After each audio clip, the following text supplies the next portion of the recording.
Sir గతంలో జగన్మోహన్ రెడ్డి గారు హయాంలో ఆయన సీఎంగా ఉన్నప్పుడు దాదాపు 31 లక్షలకు పైగా ఇళ్ల స్థలాల్ని మంజూరు చేయడం జరిగింది. దీనికి ఫండమెంటల్ గా ఏంటంటే అది అవునా కాదా అనడానికి ఒక సిచ్యువేషన్ కూడా, ఒక బ్యాడ్ సిచ్యువేషన్ కూడా మనం ఫేస్ చేసాం. గీతాంజలి అనే ఒక మహిళ, తెనాలి, తనకి ఇళ్ల అవును. పట్టా వచ్చిందని చెప్పేసి ఆనందంలో హ్మ్. హ్మ్. ఆవిడ హ్మ్. ఒక మీడియా ముందుకు వచ్చేసి తన యొక్క ఆనందాన్ని అవును. ప్రస్తావిస్తున్నప్పుడు దాన్ని ట్రోల్స్ చేసి ఏ విధంగా ఆవిడ మరణానికి టీడీపీ, ఈ పచ్చ మీడియా హ్మ్. దోహదపడ్డారో దానికి నిదర్శనం అంటే పేదలకి, పేదల ప్రభుత్వం అనేది జగన్మోహన్ రెడ్డి గారు ప్రభుత్వం.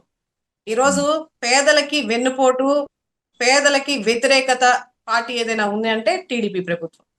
మరి ఓకే. గతంలో 31 ఇళ్ల స్థలాలు శాంక్షన్ చేశారు.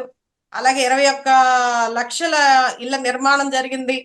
ఒకేసారి 7 లక్షల ఇల్లు గృహప్రవేశం ఒకే రోజు చేయడం జరిగింది, నిర్మించినటువంటి నిర్మాణాలకి. మరి ఈరోజు చంద్రబాబు నాయుడు గారు పేదల ప్రస్తావన తీసుకొస్తేనే ఒక్కసారిగా చిరాకు పడేటటువంటి వ్యక్తి. గతంలో ఎన్నడైనా సరే ప్రజలకి ఒక గజం భూమి ఇచ్చాము అనే దాఖలాలు ఎక్కడైనా ఉన్నాయా?